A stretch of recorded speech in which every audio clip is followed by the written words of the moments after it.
welcome to the We Need a Vote podcast. I'm your host Neil, and I'm joined by my OG co-host David for a spoiler special on Danny Boyles 28 years later. How's it going, David? It's going good, man. I'm wondering how much of this episode we're going to dedicate to penis talk. Oh, how many penis jokes can we get in there? I think a good 50% of this episode's got to be dedicated to that penis. I think it deserves it. So we're going to go full spoiler, David, and expect spinal cord rippage, Swedish comedy, skull boiling, batshit crazy endings, and of course, infected schlong. Because we're going to get into the good, the bad, and the what the fuck from 28 years later. And never has a movie had more moments towards the end of the film where you are literally going, what the fuck, than this film. Let's get into it. First, the good. And yes, we open the film having a bunch of small children horribly murdered by the infected while watching the Teletubbies. What's not to like, right, David? Well, was that how shit the Teletubbies looked on telly back in 2002? Well, how old were you then? 2000, I was 10, so I wouldn't have been into the Teletubbies, but I'd have been one of those kids plopped in front of the telly to watch it whilst everyone died. And then probably one of the kids that got killed immediately as well. Oh, good to know. So this is kind of really a film of two halves, right? Like, it's kind of weirdly been, like, everyone's expecting, infected action horror. They are infected, not zombies, as we will keep mentioning throughout this podcast. But I think Danny Boyle mentioned that they kind of had to hide that it's a really an emotional coming-of-age story set in this, like, post-infected apocalypse future. And he actually mentioned that when they were showing, like, doing test screenings, they'd only show, like, the first 20-odd minutes with, like, all the zombie attacks and the causeway stuff. They didn't want horror fans to go, well, it's not really that horror. It's a bit, like, emotional, man. Oh, no, dude, this was horror. This was horror. Yeah. This had some really visceral, gruesome moments in it. This was horror. Yeah, you know it. You know it. I'm not doing, like, drumming. I'm basically ripping spines. Ripping spines. I was going to make an inappropriate jerking off joke. You was going to say something else, wasn't you? I definitely know you. And we're already at two on dong talks and jokes, aren't we? Like, the first kind of bit of the film is Spike learning to be a man with his dad Jamie on his, like, first infected hunt and how it doesn't exactly go to plan. And then we kind of get the second part of the film where it's Spike and his mum. So you kind of get, like, the both bits with like both parents, which I thought was kind of cool the way it was done. So yeah, look, visually, remember how beforehand you were like, oh, I'm not sure, like, it's shot on an iPhone. And then you watched it and he was like, I forgot it was on an iPhone after it started. So at the very beginning of the film, with some of the angles of the shots, it's like clear and it's clearly shot on an iPhone because, like, overexposure of certain light coming through and stuff like that you would get from filming on a phone. I thought that would annoy me really early on, and how it was edited as well, like really quick edits between two shots that were at weird angles. But yeah, after the first, like, 5 minutes, you just go with it. You're into the film. I mean, yeah, I thought it was visually amazing, man. Like, the infected kills were awesome. That you saw, like, the behind-the-scenes pictures, didn't you, of this iPhone rig they put together. And Boyle said in a recent interview, it was like doing bullet time, but because it was on an iPhone rig, they could literally just move around and do it. The scenery shots were amazing, man. And like the heart, they look so good on that night shot of the heart-pounding set piece of Jamie and Spike's escape from Alpha across the causeway at night. That, for me, was like one of the most tense scenes of the film. But I like how once they were safely back in the town, and you mentioned this as one of your favourite things, the tension just didn't let up, and the way the celebrations were shot and edited felt almost as horrific as the chase. This is where we shift into Jamie's POV. Everything's just horrific for him because he's just gone through some shit already, man. Yeah, I out of the two halves that you mentioned, my personal preference was the first half of this movie. The first half of this movie I really enjoyed. I liked that father-son bonding relationship, and I liked that he was constantly trying to, like, live up to his father's expectation, and having to do quite dark and disturbing stuff that a 12-year-old, typically wouldn't need to do. And he was too young. He was supposed to be 14, remember? I enjoyed that, and my two favourite scenes, like you mentioned, were the shot of the first time you see the Alpha, and they're hiding in the loft or the attic, whatever, yeah. And you can just see the Alpha over the sunset. It's just standing there. It's just watching them. It's just waiting. It's biding its time. There's a smart infected Alpha. Yeah, they involved the infected to make them scary again. Okay, because ultimately, in the first film and the second film, and literally any other infected zombie TV show movie since, they've become a bit like just fodder for killing. They're like this. And then arrow through the head, dead, or gunshot through the head, dead, and they're not really scary anymore. But you introduce this how they've evolved, and you give them a bit of a backstory, a bit of culture, which we'll maybe talk about in the bad / what the fuck later. It makes them scary again, and that alpha was proper intimidating. I mean, his dick alone was intimidating. Like, let alone 3 mentions of Alpha's cock already. 3 already. I want to pull you back to that thing where you said about like Spike's like trying to like live up to what his dad wants him to, but then when he gets back, when they get back, and he sees his dad cheating on his mum with like the other local girl, that immediately puts the thought in Spike's head. He's like, okay, well, he's not going to help her. I'm going to have to help her. And then when they have the argument the next morning, he's like, the way he stands across the door and bars his dad from walking in. That was good, man. That was awesome. Standing up to his dad, and the dad gets the knife out on him, and you're like, oh, where's this going to go? And it didn't go there. But that was really good. And you touched on it earlier, that scene where they're back celebrating his first kill, and Aaron Taylor-Johnson's just lying about his accomplishments. But like you said, you swap to Spike's POV, and in that moment, that for me was the most scary part of the film. Not because what you were seeing was scary, there wasn't an alpha running after you, and there wasn't fear of impending death or gruesomeness that was happening there. What made it scary for you, though? What was it? How it was edited with all the drunken scenes, through Spike's POV and everyone laughing. The editing of it, I think it was all in the edit, and it genuinely filled me with anxiety.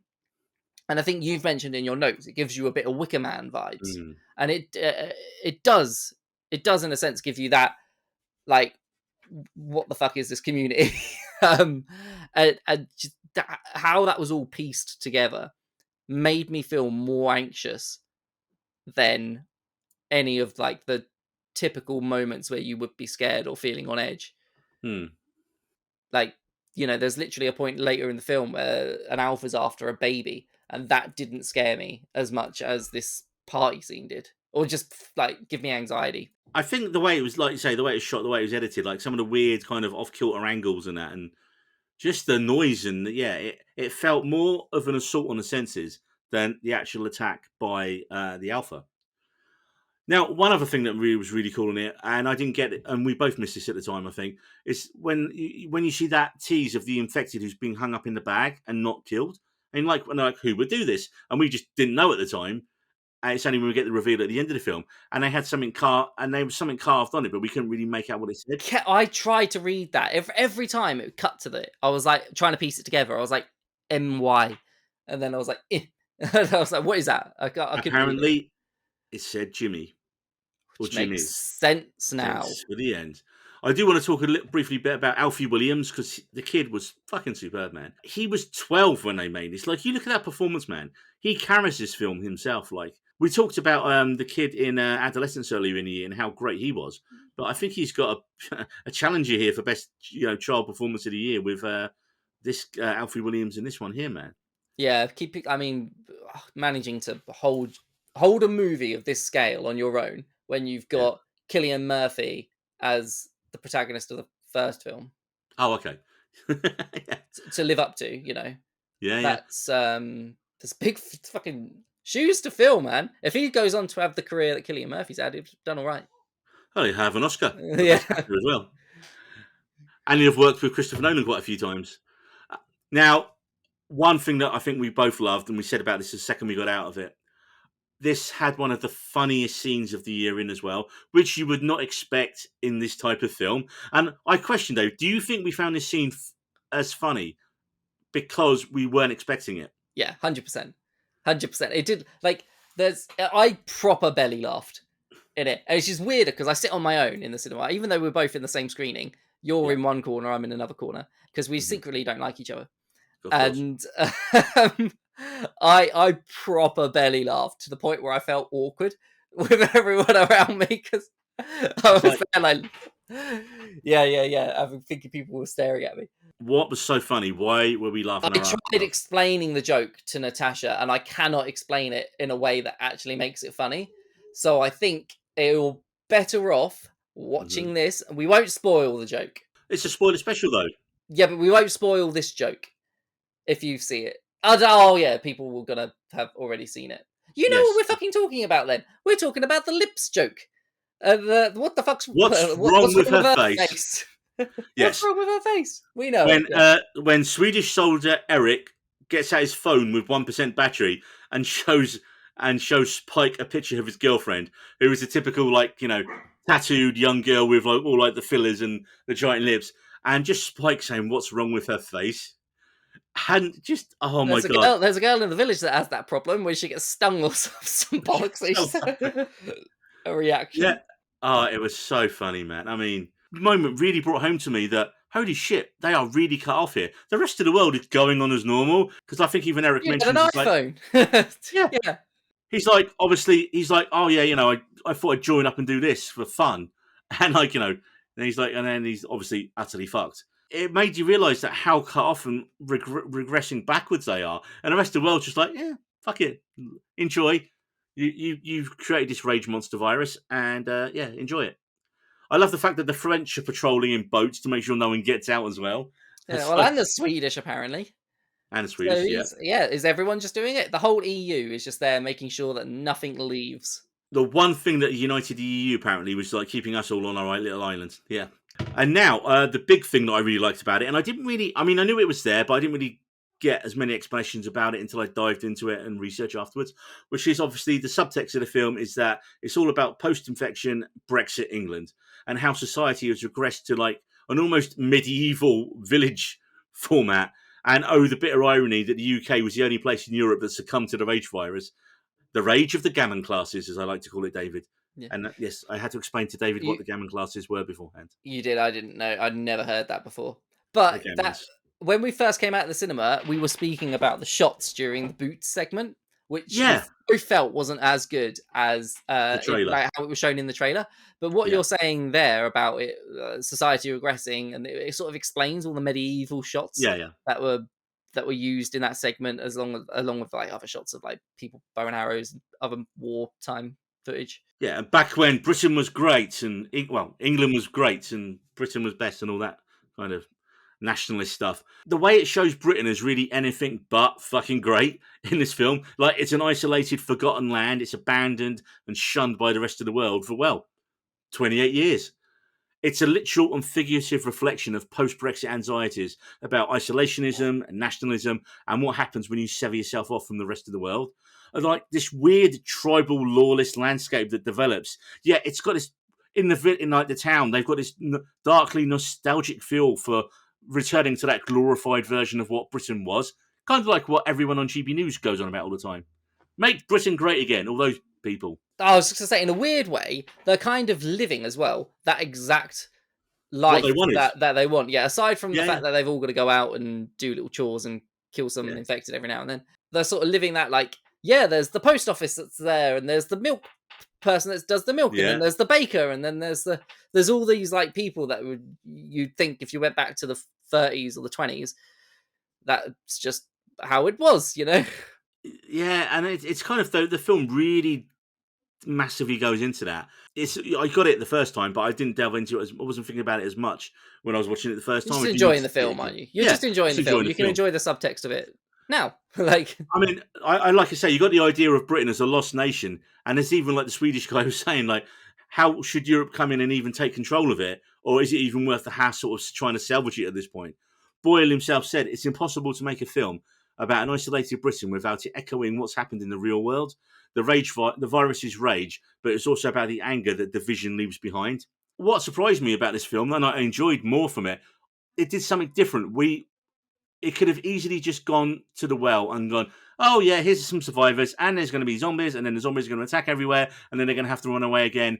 Cue pretty much every zombie show or movie we've seen in recent years. Yeah. It could have easily followed the tropes of every other zombie movie that we've ever seen. And Danny Boyle and Alex Garland didn't want to do that. So what we got is a coming-of-age story hidden in a zombie sequel, which is awesome.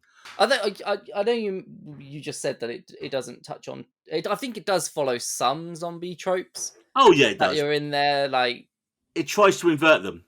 Yeah, a little bit. There's quite a few in there. But no, Aaron Taylor Johnson, yeah. I really liked him. I've heard some people taking the piss out of his accent a bit. Yeah, he's But supposed to be a Geordie, apparently. I think so, yeah. Oh That well. you say he's trying to be as Geordie. I suppose we Yes. didn't really know. We're not Geordie. I don't know. I know what a Geordie person's meant to sound like. I've watched enough of Out in the Deck. And I don't But think that was it. I don't think it was it, no. But I still enjoyed his performance. Yeah. I mean, I like he was a really good Shades of Grey character. Like we see him, he's trying to be a good father to Spike. He's trying to teach him how to hunt. He's trying to teach him how to be a man in their new village definition of it, and trying to get him ahead of the curve on it as well by taking him out 2 years earlier than he's supposed to on his first hunt. But then again, he is kind of a terrible husband. You know, like his wife is sick upstairs with brain cancer, as we find out. Obviously, we find out he's cheating on his wife with another local girl in the village. So, but then later on, when Spike's done his runner and he comes back and drops a baby off, you see Aaron Taylor Johnson's character like rush out into the water. So it shows whether he does care about his son and he does want to try and reconnect with him. So yeah, I thought he was a really good character because he's only really in the first half of the film before we switch to the second half of it. As a friend who would like to remain nameless mentioned to me, if your wife's calling you a cunt every 5 minutes and not eating perfectly good bacon, perhaps you would run off with the younger, hotter, less troubled woman. Just what a friend said. That is not the opinion of the We Needy Rose podcast. Jose, you bastard. Did not. I can neither confirm nor deny that it was Jose. So I thought Jodie Comer did well with like a thankless role, but I'll get more into that later. I mean, she's always brilliant, but I think the tropes of her character kind of drops her in the bad a little bit for me. I do have a couple more good things though, Neil. Tell me the goodness. I liked the different variations. So we've already talked about the evolution of the infected. I like the different variations of the infected. So we had that like slow Buddha-looking infected, and they had all like little families of little Buddhas as well. And they're all there like eating worms, and that sequence where they're sleeping in the castle, and it's like just slowly getting towards Spike, and he just grabs his little shoelace and starts eating it like you've seen them eat the worms throughout. Yeah, I thought that was really cool. And then you got like just the regular infected, but then you got the mama infected, and then you got the big Dong Alpha infected. I just like the variation of infected. Although I can't remember the reasoning why there are different ones. I feel like the infected virus is just evolved into different branches. And then that's just how it's gone. Like the slow ones seem pretty useless though. I feel like they'd have been killed off. Yeah. But they, you know what? It works for them. They got a system. They eat worms. What else do you have under the good, David? Your final good? I think that was it. Oh, okay. You said I've got a couple, and then you literally said one. I lied. I got one. We know from Marie you are a known podcast gaslighter. I don't want this reputation.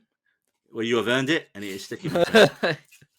And like all gaslighters, they get placed in the bad section, and that brings us on to the bad. And David, your note here just says, "I just wanted more."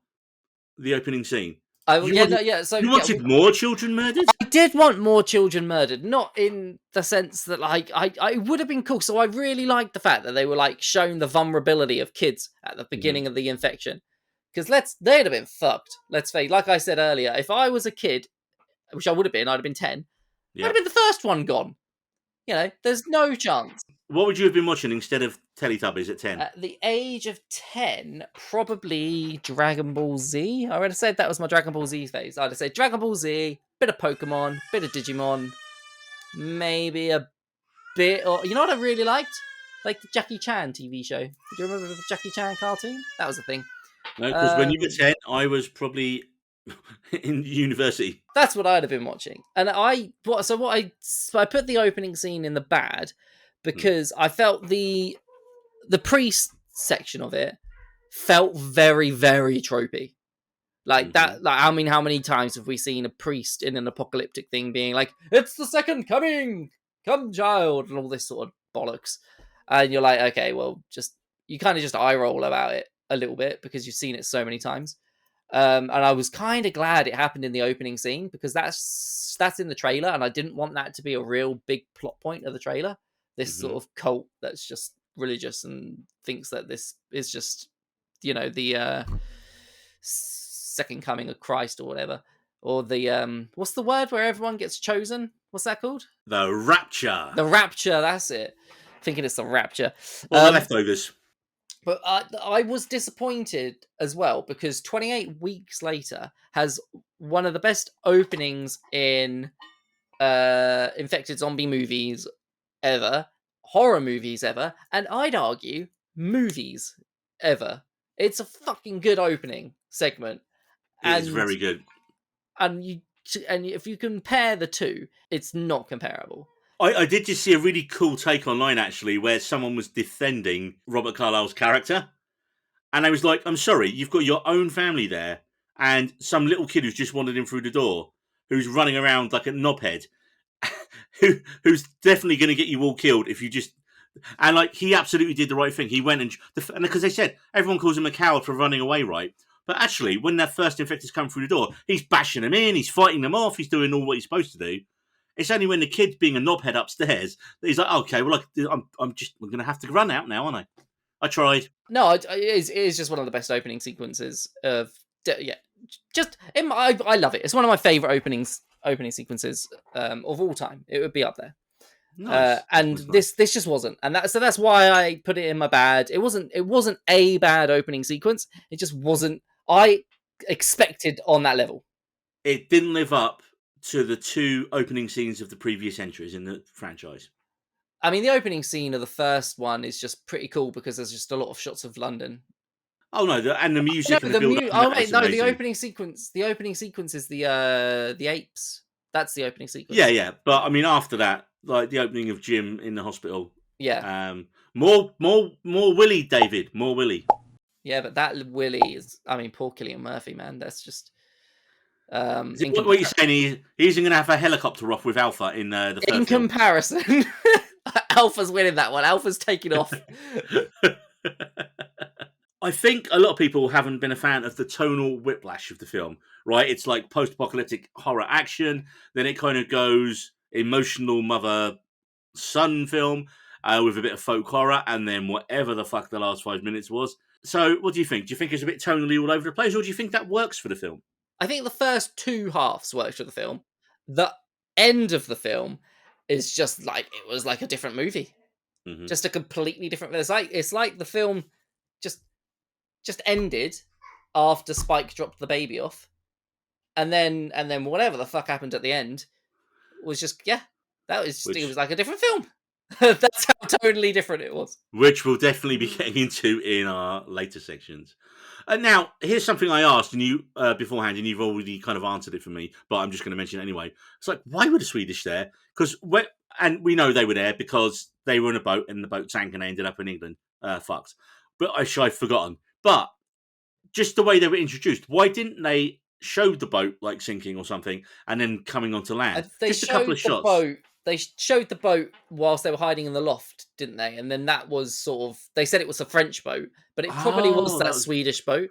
But it wasn't implicitly stated, was it? No. And I think the Swedish in general, just all of them, were pretty much brought in to be killed off. Let's face it. It was we need to bring in characters to die horrifically.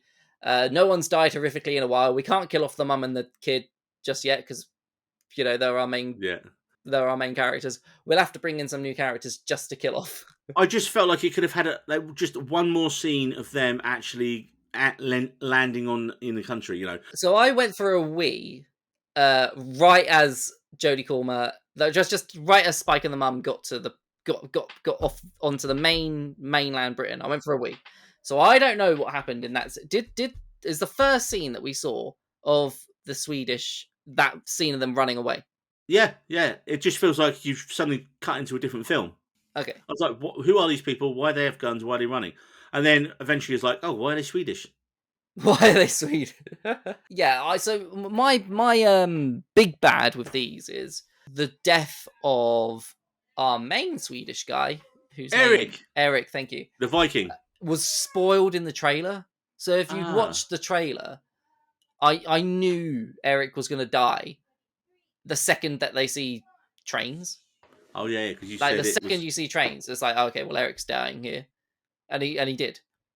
So I was a bit like, oh, that's a bit disappointing. There's only like really 2 character deaths that you care about in a way in the entire film, right? There is only really 2 character deaths. There's Jodie Comer and Yeah, and Eric. Eric. There's only really 2. Yeah, so there's only 2 deaths in the entire film that you actually care about, and one of them spoiled in the trailer. So, and the other one's spoiled in the fucking poster.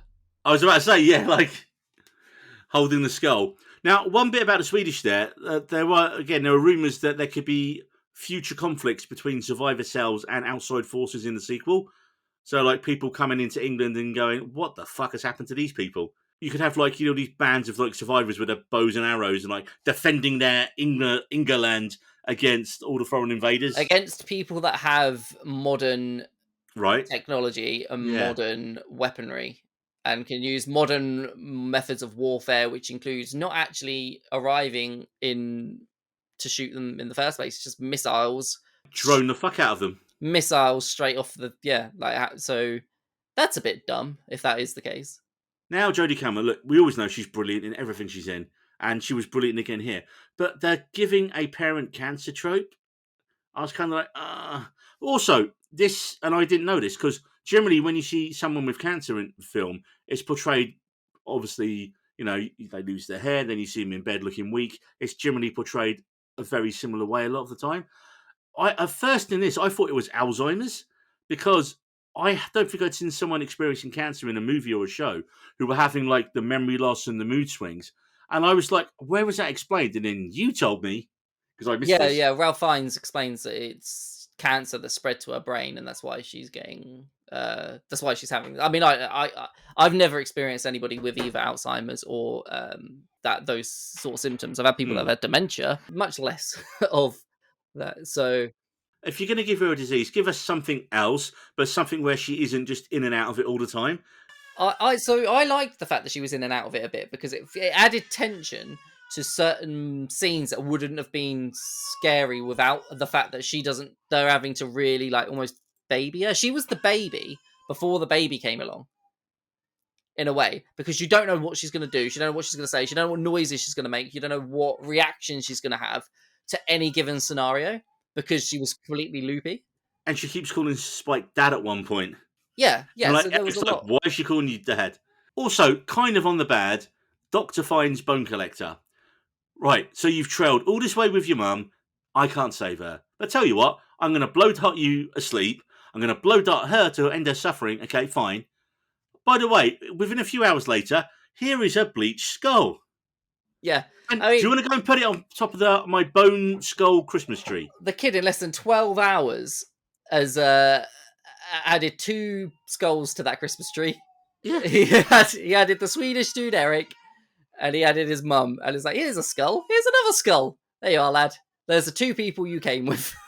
This guy is complete. Now, this guy is meant to be completely normal, by the way. Yeah. This is meant to be somebody that you're like, you think that he's fucked up, right? Well, he is. Like, he is. But you think that, because there's a story that Aaron, the dad, tells. No, not the dad. Is it the dad that tells Spike, or is it the granddad that tells Spike? I thought it was the granddad. Yeah. No, the granddad tells him that he's a doctor. Dad tells him that when he was younger, he goes and sees. They went to see him and they saw him. Yeah, and he's just got all of these bodies perfectly lined up, and he's just burning them all, and he just sort of waves, and they're like, "Nah, fuck that guy. That guy's fucked up." Hightailing out of there. So you sort of expecting when they do eventually get to this guy that he's just going to be completely deranged, and what he's doing and his actions are completely deranged, but he's just doing it in such a sane, such a sane face and way of doing it that you're like, oh yeah, he's like the dude out of Conclave. It's fine. Cardinal bone collector then. Yeah. I mean, I get that it's supposed to be this beautiful meditation on loss and honouring the dead. But no, man, it's still seriously fucked up. He just hands a kid his dead mum's skull. Like you said, in 12 hours, this kid has 1, found out what's wrong with his mum, 2, found out she's going to die, and 3, been blow-darted by this guy asleep. I would just like, yep, she's gone, don't worry about it, let's move on. But he's like, here's the skull. I was like, you evil fucker. Like, but he doesn't see it as evil because he thinks it's like honouring the dead and all that kind of stuff. What's the saying that he keeps saying? Like, we almost die or something? Memento Mori. Yeah, that's it. Memento and then Mori. Memento Amori, always like forgetting love or something like that. Yeah, but one of my friends also mentioned, he's like, the bit where he like gets the mum's skull and turns it towards the sunset. He goes, I was the only one. But apparently, I started laughing out loud at that moment, and everyone just looking at me. It was a bit like she ain't gonna appreciate it, man.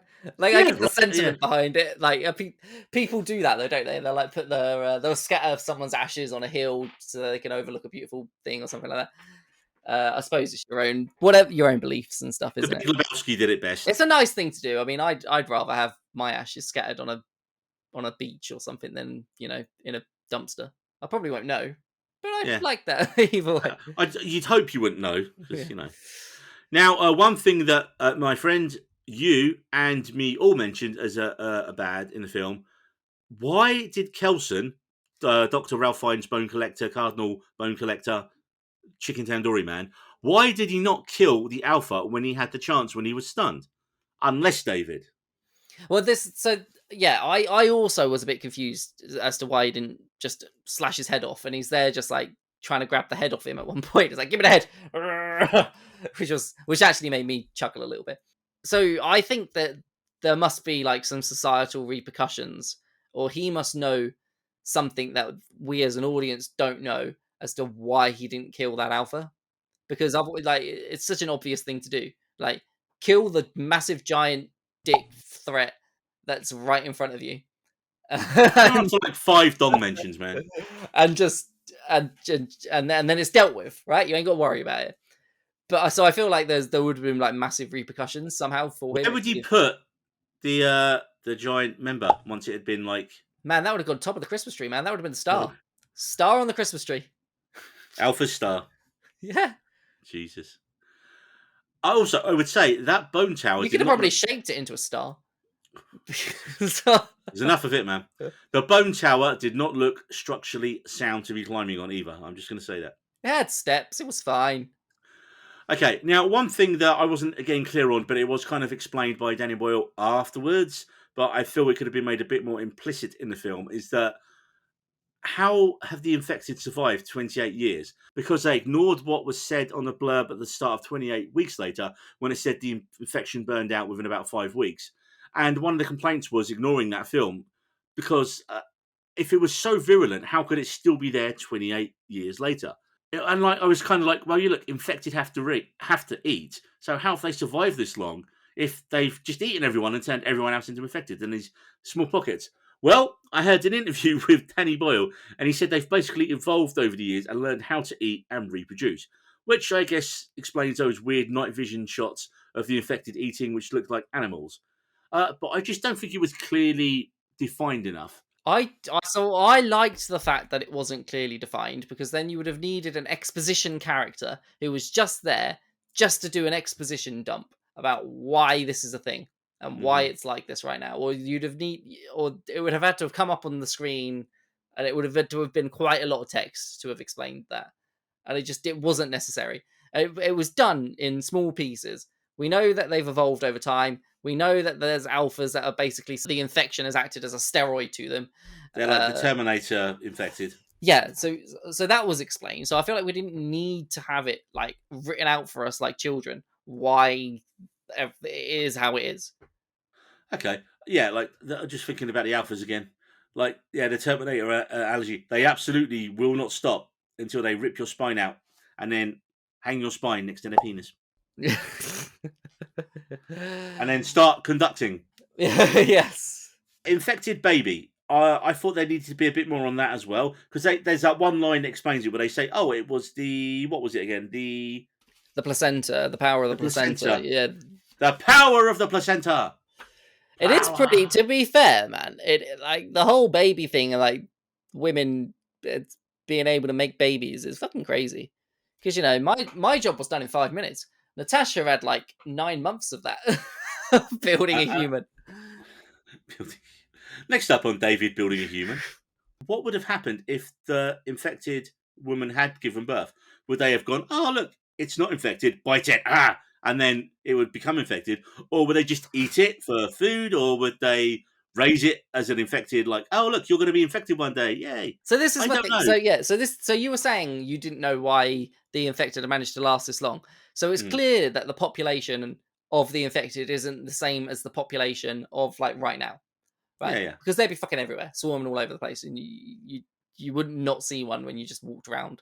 But the Thankfully. yeah, but you mentioned that they were eating animals, and you can see the bloated ones eating worms and all that sort of stuff to survive. But like they're infected. They're not undead zombies. So they've just got this infection. They're regular people that have just got an infection. So they're still gonna age. They're still gonna go hungry. They're still gonna potentially get other infections. Here's my thing, right? Here's my thing. It would take time for them to evolve. I think it would take more time for them to evolve over than 20 odd years from rage monsters running around to developing thought processes to survive and eat and all that kind of stuff. And I mean, when they die of exposure, No, yeah, but you're thinking of it. You're thinking of them as a completely new thing. But the people that will have the same instincts of regular people, but with an infection, with this utter rage, desire to kill and feast on your flesh. But aside from that, they're perfectly normal. Just running around with their bits hanging out all the time. How did they not die of exposure in the early days, David, before they got smarter? I know, especially with that alpha with the handicap, man. That's I mean, try running with 3 legs. It's hard. Just imagine in the winter, just like what if it froze? I don't want to even imagine it anymore. This brings us on to the what the fuck section. And we've kind of been touching around let's it. Get into it. Let's get into alpha. Come on, let's get into the alpha. I want to talk about On 3, David. Oh, 1, 2, 3. Alpha Dong. Alpha Dong, man. The first thing you said, mate, as we come out was, Neil, what was bigger? That dude's spine or Alpha's dong? Because I was like right there next to his head. No, so there was one point in the scene, and it was during the train sequence where they've got Eric's head and his spinal cords hanging out of it, and they've got the Alpha, and there's a shot of the Alpha running towards it. It's cutting really angles and all this sort of stuff. I didn't know what was spinal cord and what was big Alpha dong. What was flapping in my face? No, what was flapping in my face at that point, Neil? I don't know. I There's the thumbnail. I didn't know what it was. Okay, so I don't want answers to that question. I'd rather not. I felt bad for that infected lady because if that's how that dude is flaccid, and she got pregnant, that is not fun. That would not have been fun. I mean, well, I have a little Jose-style fun fact about Alpha Dongs and the nudity in the film. Boyle mentioned that all the infected were supposed to be naked, and then the intimacy coordinator on the set was like, our main actor's 12. He can't be around naked people on the set. So they had to put clothes back on people and then get the makeup team and prosthetics team to make them look exactly like they did when they were actually naked, and make them look as lifelike as possible. So basically, Danny Boyle said, it's just so I didn't end up in jail. Yeah, that makes sense. Can you imagine the casting for the Alphas? You've got to be this massive ass dude. You got to be like proper ripped, and you got to have a massive dick. They're the 3 things. Everything else is irrelevant. I feel like Samson, the second guy, was like the big dong energy guy. I'm not too sure the first guy. I'm pretty sure the first guy had big dong energy as well. When they were running on that causeway, I'm pretty sure that was a big ass dong running after them. I mean, dude, he could have took off and started flying. He would have. He could have helicoptered his way down. I think if he didn't have that thing weighing him down, they'd have caught him. Oh, definitely. Yeah, 100%. Like they'd have caught him probably at the first little halfway point. With the did we already mention the Alpha and the potential of like the family dynamic that the Alpha has with the woman, and that so he clearly was the dad of this child because he was proper after that kid when he wanted that kid. I think he was after them because they had the baby. And does that create like more view of like the family dynamic of how this infection has evolved, and they have created this family dynamic, and they do reproduce, and that's how they can continue to go on. And David, are we the real monsters? Are they the new society? Potentially, man. Why not? They just want to eat They just want to eat us. Nothing Well, wrong you with know that. what idea that is? That's I Am Legend, the original book. Oh, really? Okay. Yeah.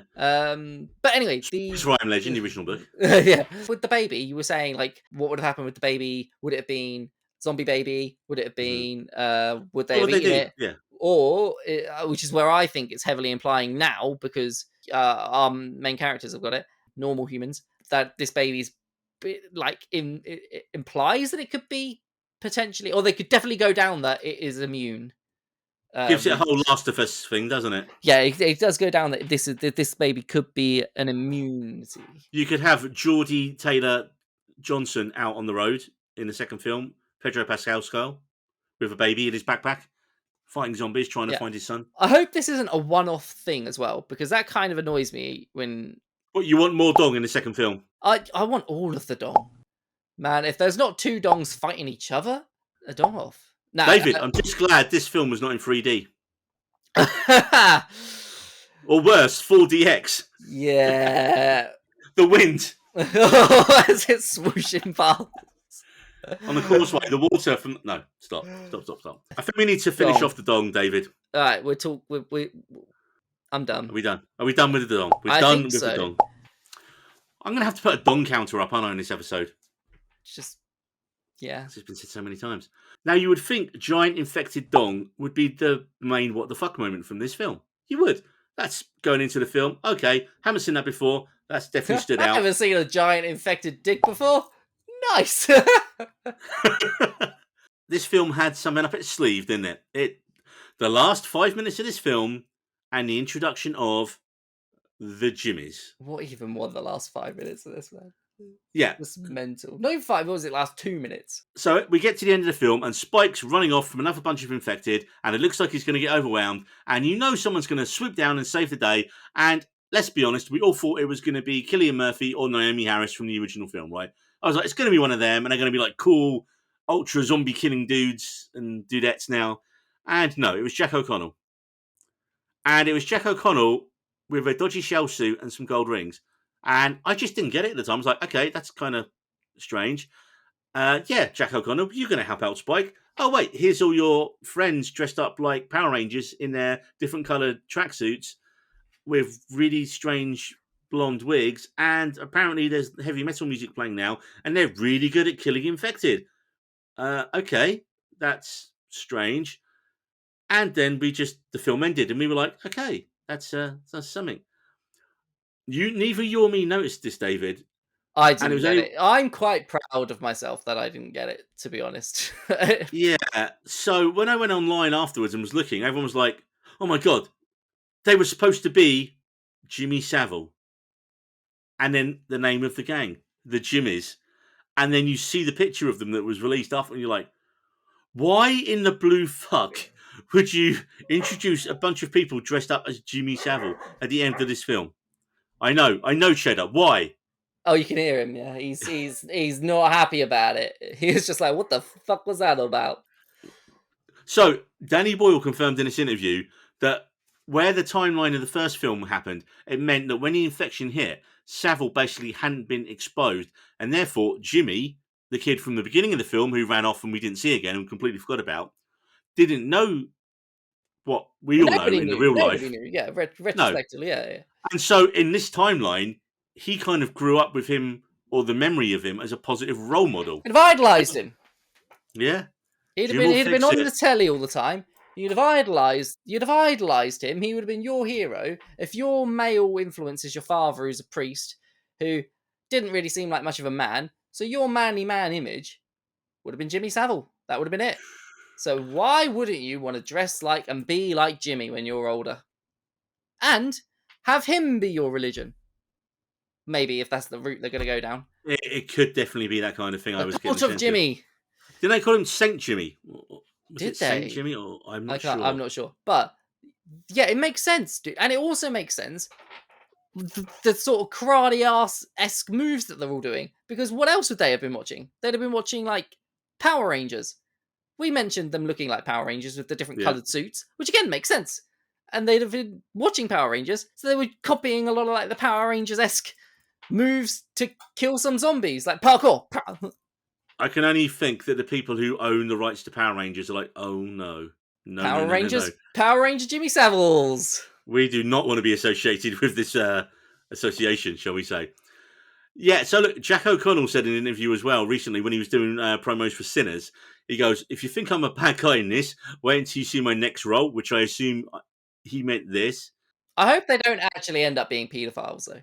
Like, right? Unless they've met actual Jimmy Savile somehow.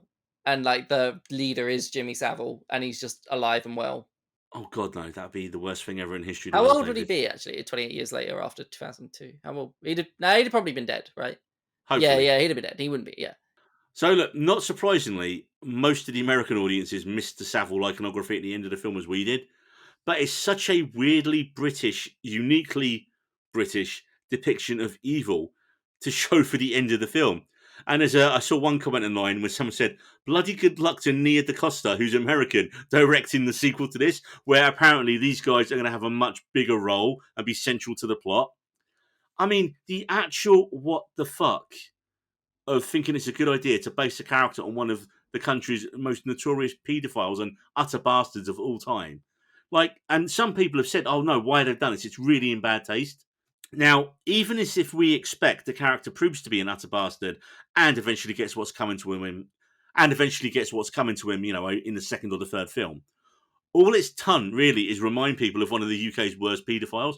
The only thing I think that Boyle could be going for here is that he wants to just create this big amalgamation of everything that is shit and rotten in like the history of England and kind of use that as a mirror for what he's trying to show in the film.